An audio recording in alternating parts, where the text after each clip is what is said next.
whatever business you go into, whatever new thing you design, whatever you're doing, never underestimate the competition. They will be there, they will find you, they will compete. Because, I mean, take a page out of the Comedy Central history book.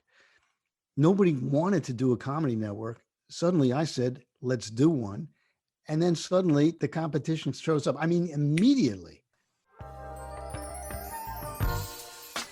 Welcome to the Going North podcast, where you will be informed, encouraged, and empowered to embrace your dreams and advance in life through authorship.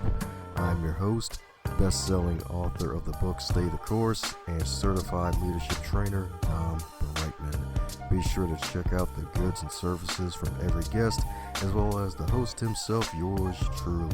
Now let the fun begin. And today on the High Life Real Builder for Authors, known as the Going North podcast, we got one heck of a guest for you today, my friends. This podcast has become a magnet for super special, awesome humans around the globe because this guy in particular, just going through his bio, a writer and former media executive known for creating, building, and managing successful cable television channels. And while working at HBO, he pitched the idea of a 24-hour comedy network, which he helped develop and launch. And this gentleman right here went on to hold senior executive positions in both programming and marketing at Comedy Central. Not only that, he also became the president of Court TV, where he was a guiding force, building one of the most successful brand evolutions in cable televisions. And in addition to writing, he also plays piano and jazz drums, and he currently resides in Greenwich, Connecticut, and Deer Valley, Utah, with his lovely wife. So let's give it up for the one, the only, the creator of the comedy channel, which is now Comedy Central. And with his super special, awesome book that went live in 2020, the super special, awesome book, Constant Comedy, How I Started Comedy Central, Lost My Sense of Humor, the one, the only, AB himself, Art Bell. How you doing today, sir? Oh, that's a big welcome. Big welcome, Dom, and I really appreciate it. Thanks. I'm good. Great to be here. My pleasure indeed. Definitely got to give folks a great intro when they come, especially when they do hard work, especially when they deal with setbacks and had to overcome them. Yeah, well, that's certainly the case with me. Setbacks was my middle name for a long time. Hey, well, that's freaking great to hear, man. Like it's rare where someone actually says that. That's actually the first time I heard somebody say that. Like, hey, setbacks my middle name, but hey, overcame them, and now I'm here. Wrote about it. I did stuff. That's right. Well, I did write about it, so I can't hide the fact anymore because it's all committed in my memoir. And so I'm here to talk about it. Yes, indeed. Congrats on the memoir too, my man. How was the process? Because I hear it Well, was a it's interesting one. interesting. I didn't set out to write a memoir about Comedy Central. I set out to write a memoir about my childhood, really. Because I thought that was kind of interesting.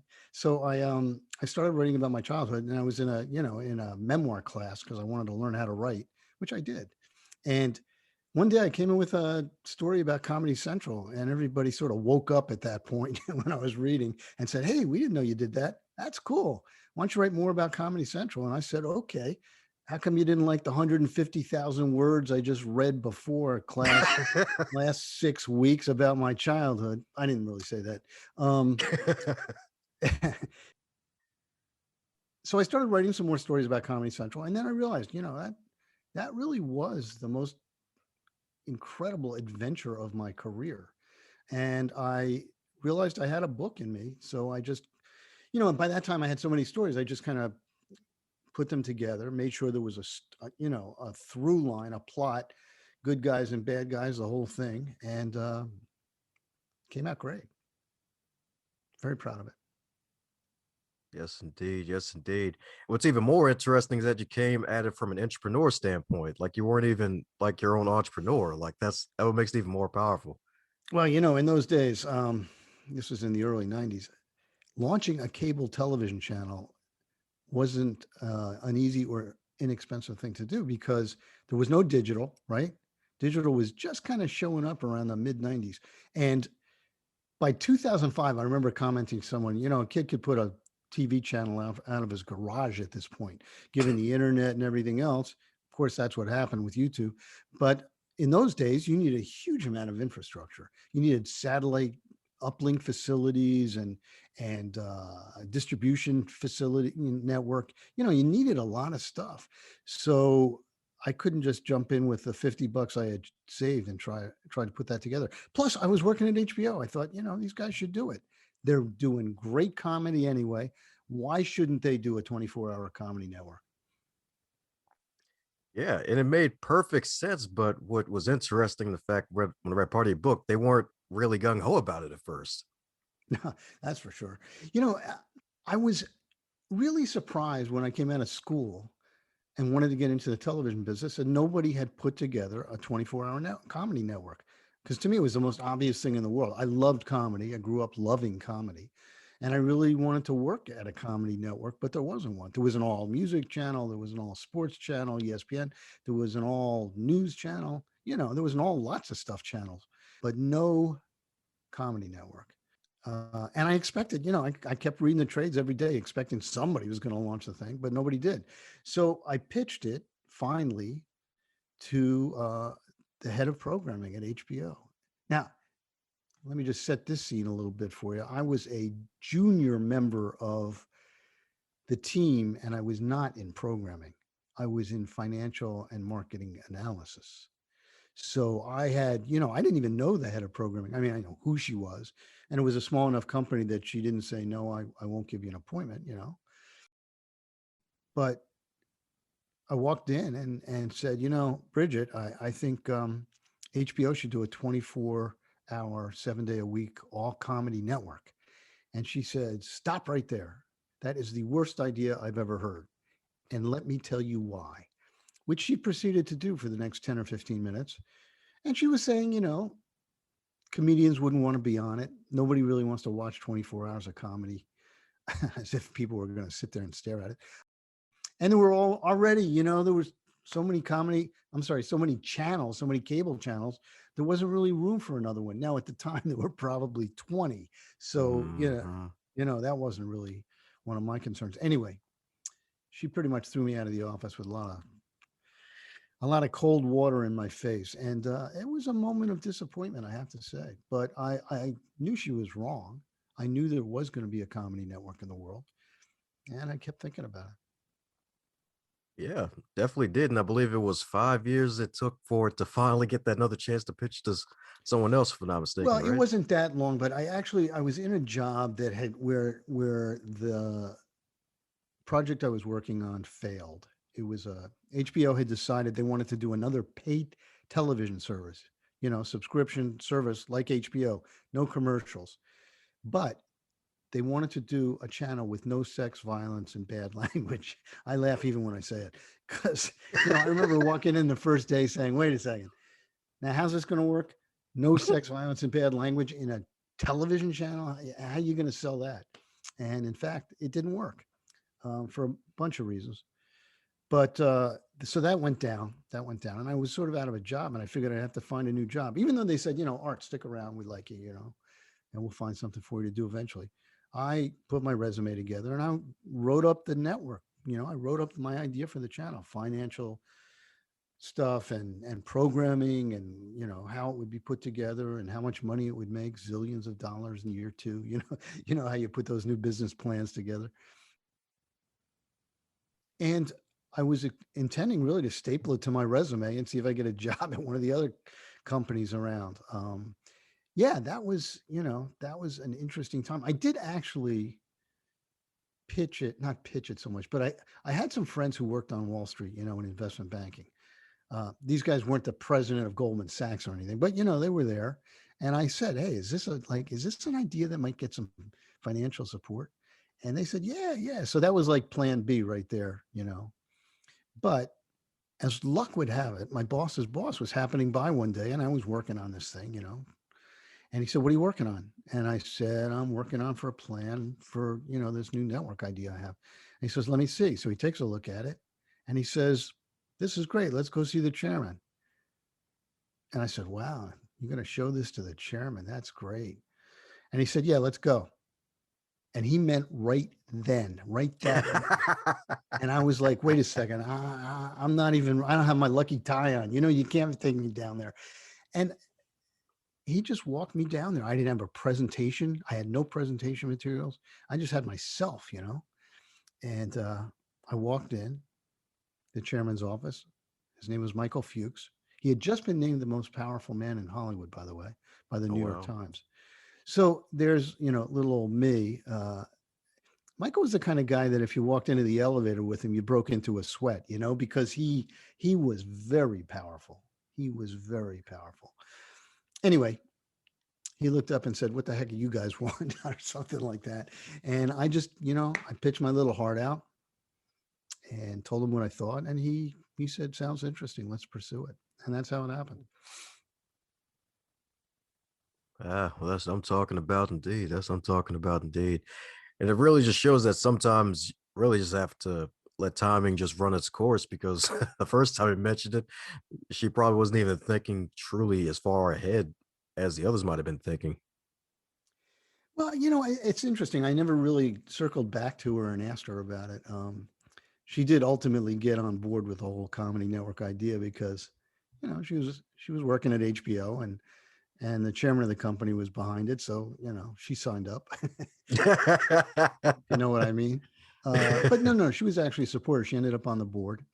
Um, I think that people in corporations have a hard time saying yes because it's so much easier for them, especially when they're looking at a new business opportunity, to say, I got 10 reasons why that'll never work. And I think that's what entrepreneurs, and that wasn't even a term of art in the old days when I was doing it, but entrepreneurs, people who are trying to start up new businesses within companies, have a very difficult time. I think, actually, having worked with lots of companies in my career, it's not even clear that companies want always want to start up a new business. There's too many there's too much downside risk for them. Is it competing with our main business? Is it going to eat into that? What if it flops? Then our whole brand may be sullied by the experience. I mean, there's lots of things that have nothing to do with even the idea. It's just really about, okay, are we going to do this?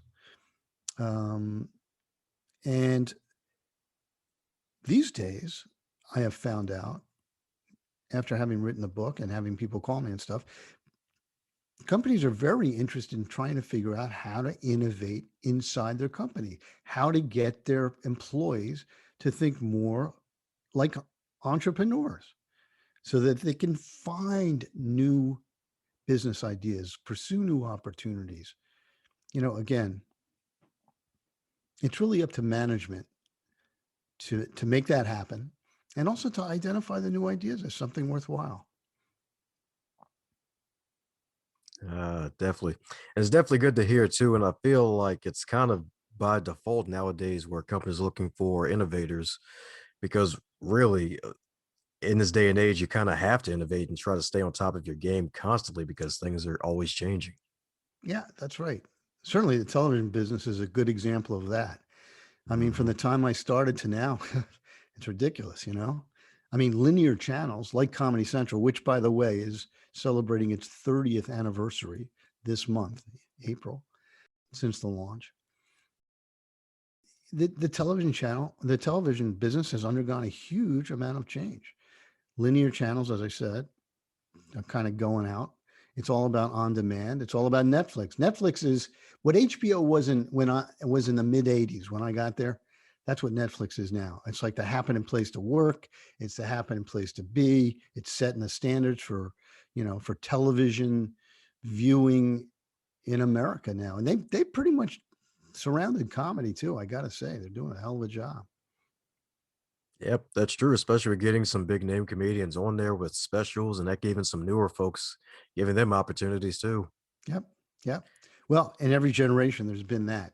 We had Johnny Carson in the 60s, 50s, well, 60s really, 70s and 80s. And then Comedy Central took a lot of that role too in the 90s, especially because we got started around the same time stand up comedy started booming in the United States. And and we made a lot of careers. We gave a lot of stand-ups work. We gave a lot of comedy writers and performers work. It was great.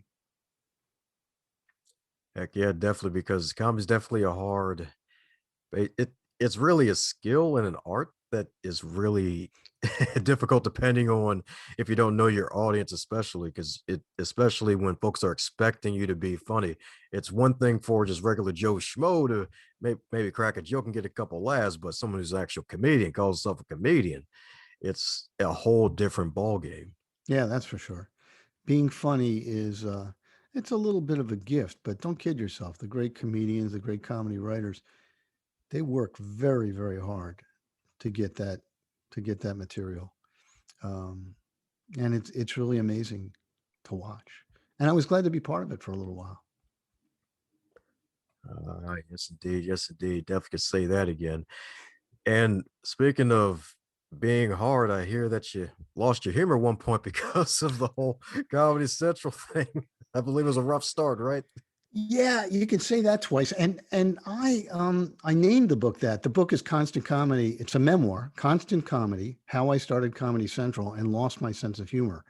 And I wanted to use that subtitle because I wanted people to know right from the get-go that Comedy Central wasn't shot out of a cannon, fully formed, completely successful, rocket to the top. No, It was a really a failure the first several months. It was a disaster. I went to work every day thinking, "Oh my gosh, they're going to shut us down today," Mm. because we were getting creamed by the press. You know, when you launch a channel and you say, "Hey, we're launching a comedy channel. We're HBO. We know comedy. We're going to launch the funniest comedy channel you ever saw," right? And then day one, people watch it and they don't think it's that funny. That's very tough. That is very, very tough. You know, it's interesting. If you launch a drama channel, people don't say, you know what, it wasn't really dramatic enough. It's not like that. But if you launch a comedy channel, they want it to hit a certain level of, that's funny. Day one, we did not. And we had to do a lot of work to figure out how to get our footing and how to program the channel effectively and how to find our audience. And I am just glad we made it. Let me put it that way, because there were several times when I thought we were just going to get shut down. Yeah, that definitely had to be rough on you at the time. So what helped you really get through that time while you were basically hopefully basically building the channel up and getting it to where it was good enough to keep going? Well, my wife, first of all, I got married, and she was great. But in terms of what I was thinking, I really felt personally responsible for the channel. And at that point, when we launched, I mean, there's 400 people or something working for it. And I didn't want to let them down. I certainly didn't want to let the chairman down. I mean, he's given me a shot here. And a lot of people were watching. So that gets you up in the morning, let me tell you. It gets you up at night too. Um, but I went to work every day saying, okay, what's working, and can we do more of that? And what's not working, and how can we do less of that? I mean, it was really a matter of just trying to make it better all the time. And a channel is not like a movie. You make a movie, you launch it on Friday. If it's not, if it hasn't made $50 million by Tuesday, you're out of business. You can't change it really. But with a channel, you can make it, you can change it every day. You could change the format. You can change what you're putting on. You can buy new programming. You can take old programming off. I mean, it's a constant process of perfecting the programming. I mean, and you never get perfect, but you're trying to make it good enough to not only get an audience, but to keep an audience and to build some buzz and to get a reputation and to build a brand. And that wasn't going to happen on the first day of the launch, right? But because we were HBO, HBO launched a comedy channel, the press was merciless. And that was Mhm. embarrassing for HBO and for Michael Fuchs, the chairman. It was embarrassing. Yeah, I'll tell you definitely. another thing that kept me going. when we announced the Comedy Channel, and Michael Fuchs announced it in LA with a huge press conference. I was sitting next to Billy Crystal. I remember he looked over at me and said, "Who are you?" Anyway, I I heard Michael say, he got up there and he's announcing to the press, "We're going to do the best comedy. HBO is the greatest television ever. We know how to do television. We're going to make great television." And I'm like, don't overpromise. But he overpromised, right? Mhm. And as soon as we made that announcement, and I mean the next day, MTV Networks put out a press release and they said, "Hey, we're launching a comedy network too. And we're going to call it the Comedy Network." And suddenly we had competition. Nobody launched yet, but now in a world where there were no comedy channels for all those years, and I'm like, what the hell? Suddenly there are two comedy channels about to burst on the scene, right? And I'll tell you, talk about keeping you going.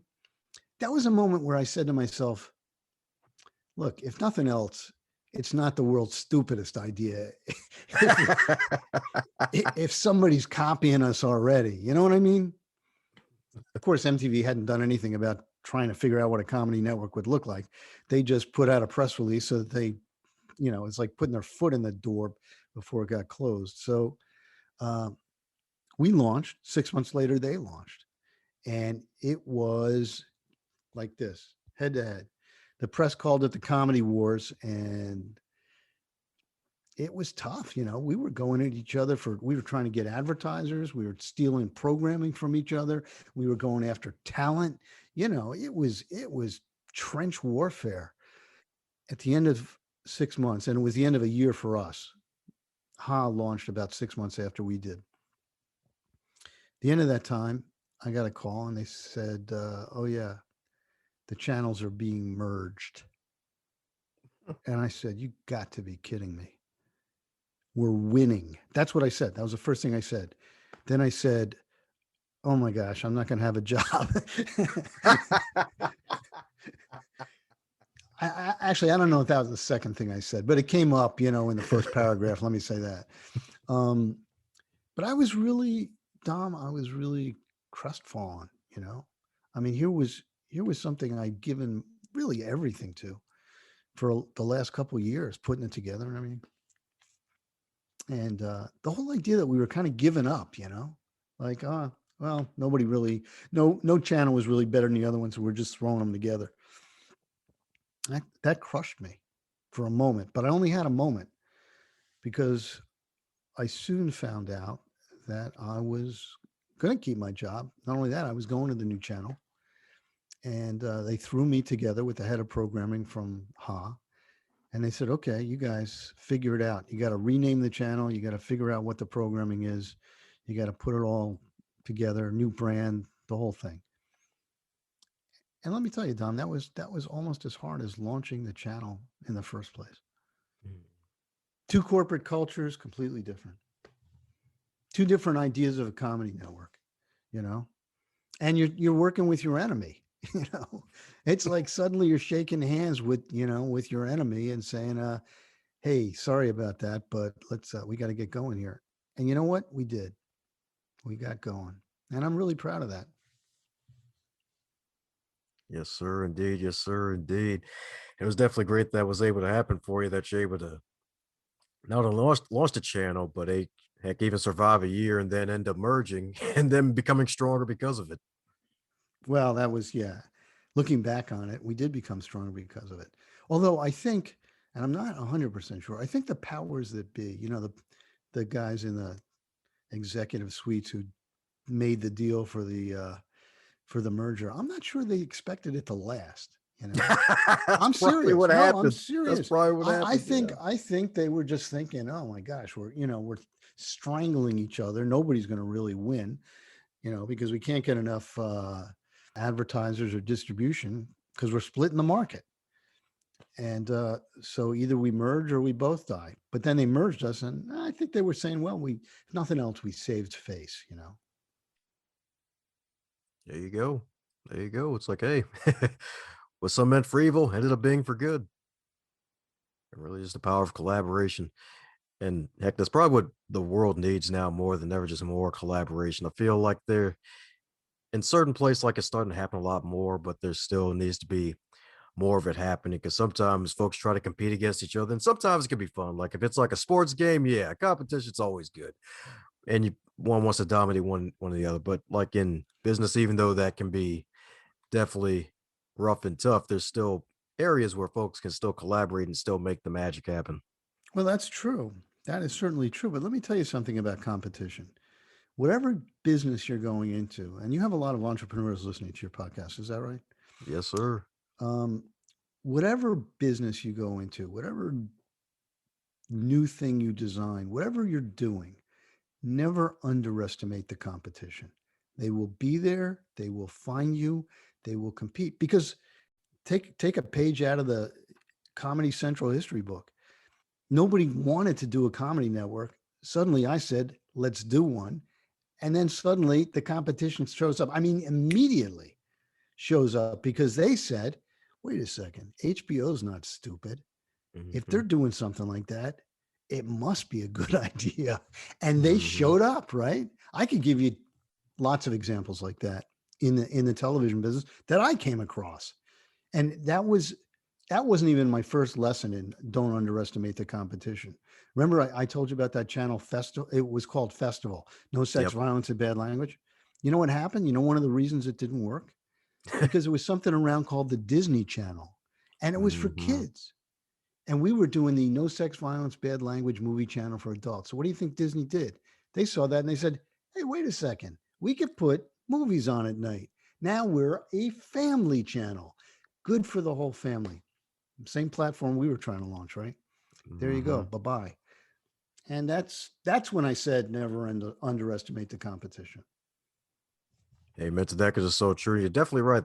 Folks are always watching because at first you may be like, hey, like this is a good idea. Why isn't anyone else doing it? And then of course you come with the idea, you finally got the buy-in when they bought in, and it's like, oh, press release, baby. The world knows like, hey, wait a second.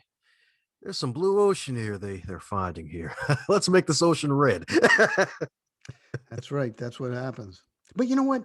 I'll tell you something else about competition. Keeps you sharp. I mean, as if you didn't have enough to get up for in the morning and go to work and try and make things better and try and make it happen. You got somebody else competing against you. It does make people sharpen their really sharpen up a little bit. Make sure you're different from the other guy, get your sales pitch down why you're better than the other guy. I mean, all of that stuff really comes in handy no matter who wins. And again, we merged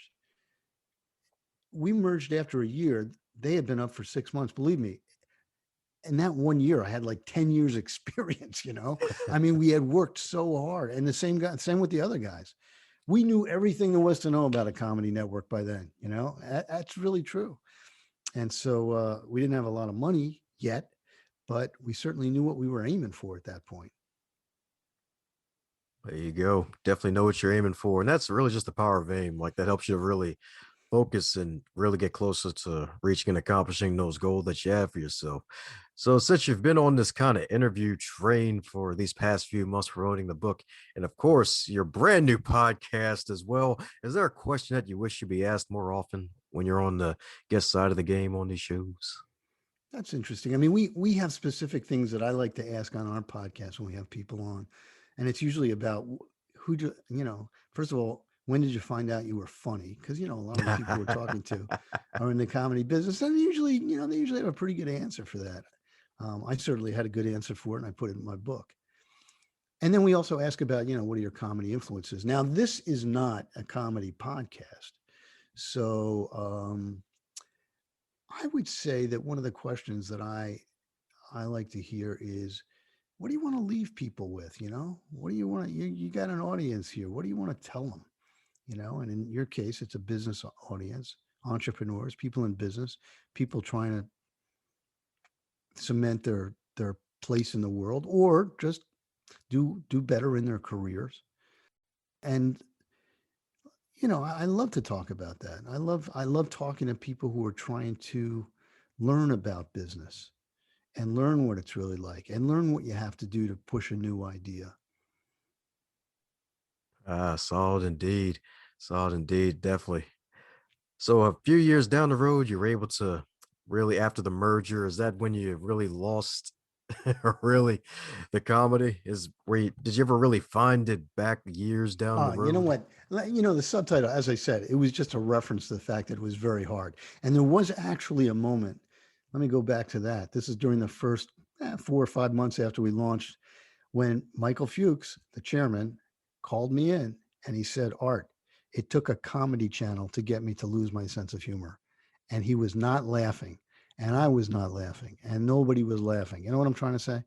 And that was where the title came from. But that was probably one of the most difficult moments of my life when he said that. Not that I didn't know we weren't doing great, but that was just a non funny moment. But no, you don't. And listen, I hope everyone keeps their sense of humor because it's important. It's to have a sense of humor is to be human. I mean, that's it, it's part of our humanity. It's part of what makes the world work. So yeah, don't lose it. Definitely agreed on that end, especially because we need it now more than ever. That's for sure. Yes, indeed. Yes, indeed. So, in speaking of never losing your sense of humor and starting the wonderful podcast, I believe about 5 episodes in, if I'm not mistaken, right? Yeah, you're right, man. You did your homework, huh? Yeah, we have done. The idea of the podcast was really about celebrating the 30th anniversary. A friend of mine who is in the book, a guy named Vinny Fafali, who for years he went on from Comedy Central to become the executive in charge of late night for CBS and worked with Letterman for years and Colbert. He called me up and he said, Art, we got to do something. It's 30 years, man. We got to do something. So I said, all right, well, what do you want to do? He says, let's do a podcast. I said, okay, that's not a bad idea. So he put out a press release the next day Oh, that we were starting a podcast. I didn't even have a chance to catch my breath. But you know something? As much as I've been sitting on this side of the podcast table, I will say it's fun sometimes to sit on the other side, and ask the questions and find out. Listen, it's all about just chatting with people anyway, finding out mhm. what their lives are like, what made them great. And we are talking to some greats. I mean, we're talking to people who started at the Comedy Channel or Comedy Central with us. We're going way back to the beginning. Now, these people, not only do we talk about like what happened and how'd you get the job at Comedy Channel, who you were, what were you thinking, it's fun because sometimes we tell stories about them and they tell stories about us that we hadn't heard before, because we weren't working in the same place or whatever. But some of these people, not some of these people, all of these people went on to brilliant careers in entertainment. One woman, Gail Berman, was the head of Paramount Pictures. I mean, Mm. that's successful. You know what I'm trying to say?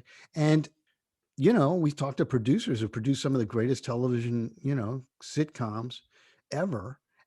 They are very, very successful people. So part of the fun is talking about their careers. We talked to a guy today who's been MST 3000, Mystery Science Theater 3000. Do you know that show? Sounds familiar. Yeah, yeah, it's a great show. It's where the guys are sitting in front of the movie screen making jokes. Oh, yeah. Yeah. Anyway, so we were the guys to put that on television 30 plus years ago, and it was a great show. Anyway, it was great to see him. I hadn't seen him in 30 years. And he told some really funny. We were laughing so much today. We taped it today. We're laughing so much, and it's great. That's why the podcast is fun for me. A lot of fun, a lot of laughs, a lot of laughing. Oh, good. Yes, indeed. Yes, It's called, indeed. and the podcast, by the way, is called the Constant Comedy Podcast with Art Bell and Vinny Favali, and it's available, wherever you get your podcasts. Definitely check out that show, folks. It's definitely going to be in the show notes. It's probably going to be 10 episodes by the time this comes out. So you have plenty to dive into once you hear Art's voice here. So we're coming down to the magical question because I want to respect your time. And that is if you're to wake up tomorrow and you're 25 again, but this time in the current year of 2021 with all of your knowledge and experience, what advice would you give to yourself? That's an interesting question. I think I would tell myself to have a little more faith in my ability to get things done. I think at the age of 25, people find that they have good ideas and they know things, but sometimes they lack the courage to get them done. And I would have told myself to be bold and take some chances, which I ended up doing. But if you're bold and take chances, you lead a more interesting life. Yes, sir, indeed. Yes, sir, indeed. So that's right, folks. You too can live a bold and interesting life, and it can be even bolder and more interesting indeed. Just tap into that wonderful courage that lies within every single one of us, no matter what age you are, because you can still make some magic happen. Right.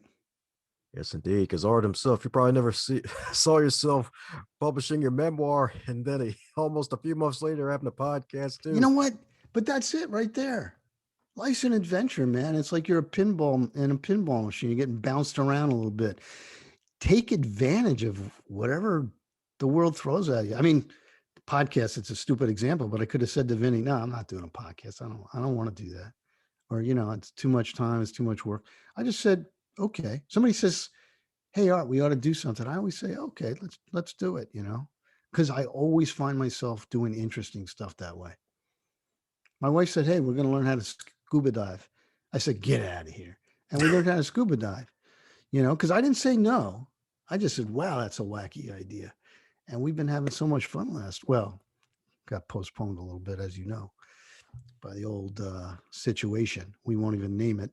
But that's it. You just have to listen to people and find the people who are bold, maybe sometimes bolder than you are, and kind of like hang on to them a little bit. And if they say jump over that fence, say, okay, what's over there? I don't know. Let's go. Okay. So that's my advice. There you go. And it's rock solid, even more solid like a boulder. That's right. Yeah. Well, thanks for saying that. Yes, indeed. Because folks always need to remind us about that. Because sometimes we can forget, and then it's like, oh, let me just do the humdrum thing. No chance for me. You know what? Maybe say yes to life. Do something outside the ordinary. That's right. That's exactly right. Yes, indeed. Yes, indeed. And speaking of outside the ordinary, they may find some outside the ordinary stories in that fabulous book of yours. So, what's the best way for folks to keep in contact with the magical and amazing Art Bell himself and all he's doing? Well, I'm glad you asked. They can go to artbellwriter.com. That's my website. I've got some of my other writing on the website. I've got information about my book, where to buy it, which, by the way, is Amazon. Everybody knows Amazon.com. You can find it there. And it's in bookstores, your local bookstore. And I do an interview with myself. And then I'm on Facebook and your other local places, social media places. Um, yeah, love to hear from you. I love hearing from people who read the book, and have some comment on it. They liked it, they didn't like it, they thought it was cool. Love hearing from people. And I've heard from a lot of people. And that's been the added attraction. That's been the unexpected gold in this whole experience. I wrote a book and then I've heard from all these people and made some new friends. How cool is that? Heck, you can say that again because you're usually a private person, and this probably would have never came to fruition. Well, you can't be a private person and write a memoir. Those privacy days are gone otherwise you're not writing a memoir. You're writing something else. Memoirs are about what's going on in here and what you're seeing and how it's affecting you. So, Well, there you have it, folks. Pick up that book. Don't hesitate. Read it. Go through it. Underline some stories. You'll definitely learn some stuff indeed. Find out how Art was able to get his idea into fruition and why your wacky idea may be a wonderful idea. So, any parting words before we close up shop, Art? no, just, listen, this was a lot of fun. Dom, I'm glad you had me on. And I hope your listeners got something out of this. I think they did. I think they did. How's it going, you super special, awesome human? Since you made it to the end of this episode, it looks like you really enjoyed yourself. Since you enjoyed this episode, be sure to share it with at least 3 people in your network and tell them what you really liked about this episode. Heck, even shoot myself or the guest an email and let them know what you liked most about this interview so that way they can stay inspired to keep pushing out great work.